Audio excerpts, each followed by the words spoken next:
ఎంతో సంతోషంతో అర్జునుడు పరమశివుడు ప్రత్యక్షమైతే ఓ పెద్ద దండకం చేశాడు. శ్రీకంఠలో కేశలోకోద్భవస్థాన సంహారహారీ మురారి ప్రియాచంద్రధారి మహేంద్రాది బృందారకానంద సందోహ సంధాయి పుణ్యస్వరూపా విరూపాక్ష దక్షాద్వరద్ధం జగాదేవ నీదైన తత్వంబు భావించి బుద్ధి ప్రధానంబు కర్మంబు విజ్ఞాన మధ్యాత్మ యోగంబు సర్వక్రియాకారణం మంచు నానా ప్రకారంబులన్ బుద్ధిమంతుల్ విచారించి చౌ నిన్ను భావింతు రీశాన సర్వేశ్వర సర్వసర్వజ్ఞ సర్వాత్మకాం నిర్వికార ప్రభావ భవానీపతి నీవు లోకత్రయీవర్తనంబుల్ మహావాయు ఖాతగ్ని సోమర్కతోయంబు లంజేసి సంసార చక్రిక్రియాయంత్ర వాహుండవైతాది దేవాదిదేవ మహాదేవ నిత్యంబు నత్యంత యోగస్థితి నిర్మల జ్ఞానదీప ప్రభజ్వాల విధ్వస్త నిస్సార సంసార మాయంధకారుల్ జితక్రోధ రాగాది దోషుల్ యతీంద్రుల్ యతత్ముల్ భవత్పాద పంకేరు హద్యాన డిండీర దారానుభూతిన్ సదా తృప్తులైరవ్యయా భవ్యసేవ్యా భవాభర్గ భట్టారకా భర్గవాగచ్చ కుత్సాది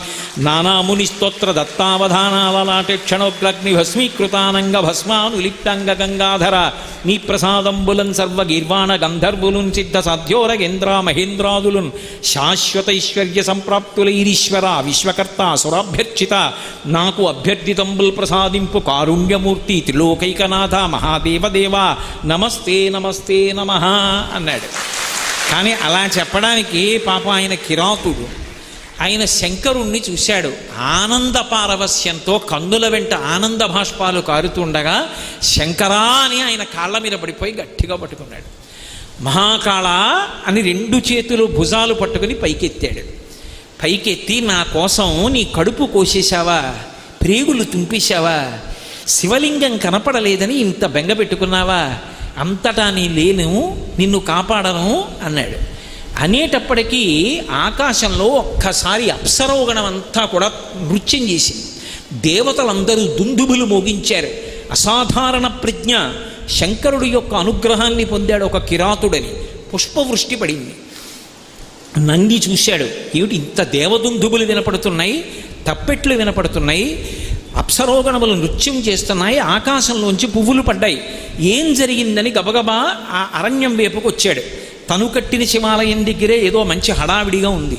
గబగబా గుడిలోకి వచ్చి ద్వారం దగ్గర నిలబడి చూస్తున్నాడు. పార్వతీ సహితుడైన పరమశివుడు నిలబడి ఏదో దూరంగా నిలబడి మాట్లాడడం కాదు, కిరాతుడి రెండు భుజాలు పట్టుకుని ఎంతో సంతోషంగా మాట్లాడుతున్నాడు.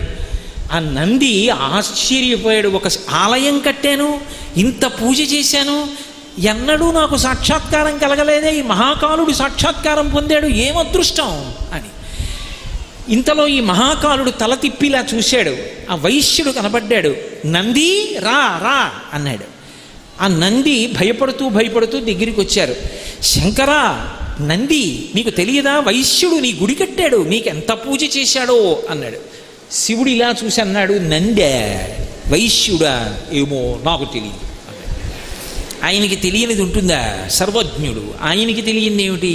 ఈశాన సర్వ విద్యానాం ఈశ్వర సర్వభూతానాం బ్రహ్మాధిపతి బ్రహ్మణోధిపతి బ్రహ్మ శివోమే అస్తు సదాశివోం. అంతటి మహానుభావుడు నాకు వీడెవరో తెలియదు పొమ్మన్నాడు. అంటే ఆయనకి మహాకాలుడు వెంటనే అన్నాడు, మహానుభావ నీకు తెలియకపోతే నేను చెప్తా ఎవరో. నా మిత్రుడు గుడి కట్టాడు, ఈయన పూజ చేశాక నేను వచ్చి పూజ చేసేవాడిని 2 రోజుల నుంచే నేను మొదలెట్టా, 3వ రోజున అదృష్టం నువ్వు కనబడ్డావు, నా మిత్రుడు అన్నాడు. ఇంతకు ముందు తెలియదు కానీ నువ్వు మిత్రుడు అన్నావు కాబట్టి ఇప్పుడు ఇతన్ని కూడా అనుగ్రహిస్తున్నానన్నాడు. ఇప్పుడు చెప్పండి, శివుడికి ఏం కావాలి? అంటే నా ఉద్దేశ్యం పూజలు చెయ్యొద్దనో, పత్రి వెయ్యొద్దనో, దేవాలయాలకు వెళ్ళొద్దనో, అభిషేకం చెయ్యొద్దనో నేను ప్రతిపాదిస్తున్నాను అనుకుంటే పొరపాటు. నేను అలా చెప్పట్లేదు. కానీ నేను చెప్పేది ఏంటంటే, మీరు ఏం చేశారు అన్నదానికన్నా మనసెంత ఉంచారు అంటే మీకు అని చెప్పడం పొరపాటు. ఎందుకంటే మీరు మహాభక్తులు. మీరు అన్నప్పుడు నాకు నేను చెప్పుకుంటున్నాను అని మీరు అర్థం చేసుకోవాలి. మీరు నా దగ్గర వినవలసిన వారు కాదు, మీకేం భక్తి తక్కువ ఉన్నవారు కాదు. లేకపోతే ప్రాంగణం ఇలా ఉడికిపోతున్నా సరే ఇలా ఒకరికొకరు ఇంత దగ్గరగా కూర్చుని మురిసిపోయి వింటున్నారంటే భక్తి లేకపోతే మీరు ఎందుకు కూర్చుంటారు? ఆ భక్తి, ఆ పారవశ్యం లేని వాళ్ళు ఈ వాతావరణంలో ఇలా కూర్చోగలరా? కూర్చున్నారంటే భక్తి ఉండబట్టే. కానీ ఆ భక్తి ఎక్కడ ఉన్నదో మనసు పెట్టి ఒక్కసారి పిలిస్తే చాలు పలుకుతాడే. అది శంకరుడి యొక్క తత్వం, అది శివతత్వం. అందుకే నీ స్నేహితుడు అంటున్నావు, అందుకే నీతో సమానంగా ఈ నందిని కూడా ఆదరిస్తానన్నాడు. అని మీ ఇద్దరికీ కూడా నా ద్వారపాలక పదవి ఇస్తున్నాను. నేను లోపలికి వెళ్ళినా బయటికి వచ్చినా మీకు నన్ను ఎప్పుడు చూడాలనిపించినా ఇలా లోపలికి చూస్తే నేను కనపడుతూ ఉంటాను. నేను కనపడలేదని కదూ, గొయ్యి తవ్వేసి ఉంది శివలింగం కనపడలేదని కదా ఇంత ఉద్ధతికి పాల్పడ్డావు. ఇక నుంచి నీకు ఆ బెంగ లేదు, నువ్వే ద్వారపాలకుడివి. ఎవరైనా ఒకవేళ నన్ను చూడాలనుకుంటే నీ దగ్గరికి వచ్చి నువ్వు అనుమతిస్తే చూస్తారు, తలుపు తీస్తే. కానీ నువ్వు చూడడానికి ఇలా వెనక్కి తిరిగి లోపలికి చూస్తేనే కనపడతా. నేను బయటికి వెళ్ళాలంటే నా గాలి నీ మించి తగులుతూ బయటికి ఎడతా. నేను మళ్ళీ లోపలికి వస్తుంటే మళ్ళీ నీ ముందు నుంచి నేను లోపలికి ఎడతా.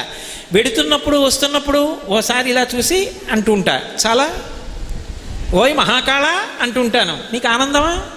స్వామి ఇంకింతకన్నా ఏం కావాలి, నా జన్మ పండిపోయిందన్నాడు. నంది మహాకాళ మీ ఇద్దరికి ద్వారపాలకులుగా పదవులు ఇస్తున్నానన్నాడు. అనగానే నంది 2 వేళ్ళెత్తి అరిచాడు, సదాశివుడు మహాదేవుడు అన్నాడు. అందుకే ఇప్పటికీ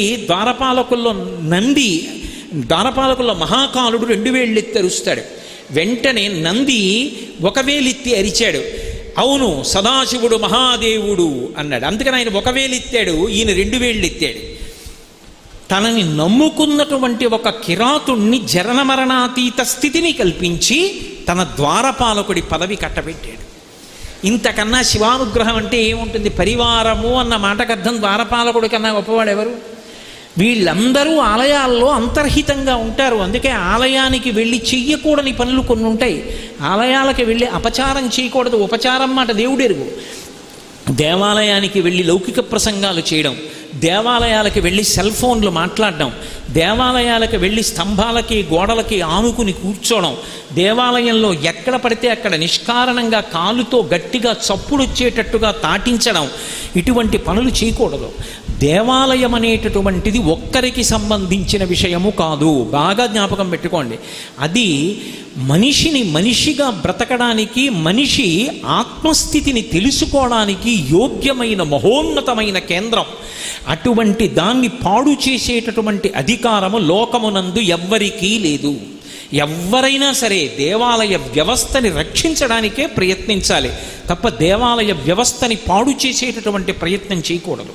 అందుకే ఆ నంది మహాకాళ వీళ్ళిద్దరినీ ద్వారపాలకులుగా అనుగ్రహించాడు. నా తండ్రి శంకరుడే ఇంత కారుణ్యమూర్తి అయితే ఇక మా అమ్మ కారుణ్యం ఎలా ఉంటుంది? అసలు ఇంకా శంకరాచార్యులు వారైతే అమ్మవారి విషయంలో చమత్కారం చేశారు. అసలు ఆవిడికి బెంగ పెట్టుకోవడానికి అన్న విషయం ఏముంది లోకంలో? ఏమిటోనండి, ఈ ఒక్కటే నాకు చింత అనడానికి ఏమైనా ఉందా ఆవిడికి? ఆవిడికి ఏమీ లేవు. పెద్ద కొడుకు విఘ్నేశ్వరుడు మహానుభావుడు, లోకమంతటి చేత నమస్కరింపబడతాడు. ఆదో పూజ్యోగ నాభిపహ. రెండోవాడు గుహుడు మహాజ్ఞాని సుబ్రహ్మణ్యుడు. భర్త లోకంలో అందరూ మన్మథ బాణాలు మీద పడితే కామప్రచోదనమైతే ధర్మం నుంచి కామం విడిపోతే దోషం వస్తుందేమో అని ధర్మపత్నిని స్వీకరించి కామాన్ని ధర్మబద్ధం చేసుకుని తన భార్య యందు కామముంచి తత్ఫలితంగా ధర్మబద్ధమైన సంతానమును పొంది సంతానము వలన గయాశ్రాద్ధమును పొంది ఉన్నత స్థితులను పొందుతారు. శంకరుడు కామాన్ని కాల్చేసినవాడు, ఆయనకి అసలు కామంతో పని లేదు. అటువంటి పురుషుడు లోకంలో ఎక్కడున్నాడు? అటువంటి మహానుభావుడు భర్త. ఇక ఆవిడ సాక్షాత్ ఆదిపరాశక్తి. ఆవిడికి విచారించడానికి అయ్యో నాకు ఇది లేదనడానికి అసలు ఆవిడికి ఏముంది? ఆవిడికి ఏం లేదు. అయినా ఆవిడ ఇలా పెట్టి ఉంటుందిట, ఇలా ఉంటుందన్నారు శంకరాచార్యుల వారు. ఇలా చెక్కిట చెయ్యి పెట్టి ఇలా కనుబొమలు ముడివేసి ఉంటుందిట. ఇలా ఉంటే అలా ఉందనుకోండి ఆగ్రహంగా ఉన్నట్టు, కొద్దిగా కళ్ళు మూసి ఇలా ఉంటే ఏదో ఆలోచన చేస్తున్నట్టు. దేని గురించి ఆలోచించాలమ్మా నువ్వు? నీకేమైనా సమస్య ఉందా? ఏమీ లేదుగా. మరి ఎందుకు ఇలా కనుబొమ్మలు ముడేస్తావు? చెక్కిట చెయ్యి ఎందుకు పెడతావు? ఇలా ఏమిటి ఆలోచిస్తుంటావు అన్నారు శంకరాచార్యుల వారు. అని అమ్మా నాకు అర్థమైందన్నారు అని సౌందర్యలహరిలో చెప్పారు. భ్రువౌ భుగ్ని కించిత్ భువన భయ భంగ వ్యసనిని అన్నారు. అయ్యో ఈ లోకంలో వీళ్ళందరూ గత జన్మలలో చేసుకున్నటువంటి కర్మల వలన ఏవో భయాలు పొందుతూనే ఉంటారు. వీళ్ళ భయాలన్నీ పోగొట్టడానికి ఆదిపరాశక్తిని నేను ఉన్నానుగా అమ్మని. అమ్మా అనొక్క మాట అంటే చాలు. నఖైర్నాక స్త్రీణాం కరకమల సంకోచ శశిభిః తరూణాం దివ్యాణాం హసత యువతే చండి చరణౌ ఫలాని స్వస్యేభ్యః కిసలయకరాగ్రేణ దదత దరిద్రేభ్యో భద్రాం శ్రియమనిశమాహ్నాయ దదతౌ. అమ్మా అంటే చాలు. ఉన్నాన్రా బిడ్డా అని పలకడానికి సిద్ధంగా ఉంటుంది. అమ్మా అని పిలవకపోతేనే నువ్వు రక్షించచ్చుగా అంటారేమో. మరి మనుష్యుడికి బుద్ధి ఇచ్చిందిగా, కనీసం అమ్మా అంటే చాలుగా రక్షించడానికి. అరే వీడు అమ్మా అనడే, వీడు ఒక్కసారి అమ్మా అని త్రికరణ శుద్ధిగా అంటే నేనున్నానుగా రక్షించడానికి అని వీడు అమ్మా అని పిలవకుండా ఊళ్ళో అందరి చుట్టూ తిరుగుతుంటాడు రా అని ఇలా కనుబొమలు ముడివేసి మన కోసం ఆలోచిస్తూ ఉంటుందట. ఆవిడ కోసం ఆలోచించుకోవడానికి ఆవిడకేం సమస్యలు లేవు. మన సమస్యల గురించి ఆలోచించి వీడు అమ్మా అంటే పరిష్కరించడానికి నేనున్నా అనడరా, ఏమి ఆశ్చర్యం రా అని కనుబొమలు ముడివేసింది అమ్మవారు అన్నారు శంకరాచార్యుల వారు.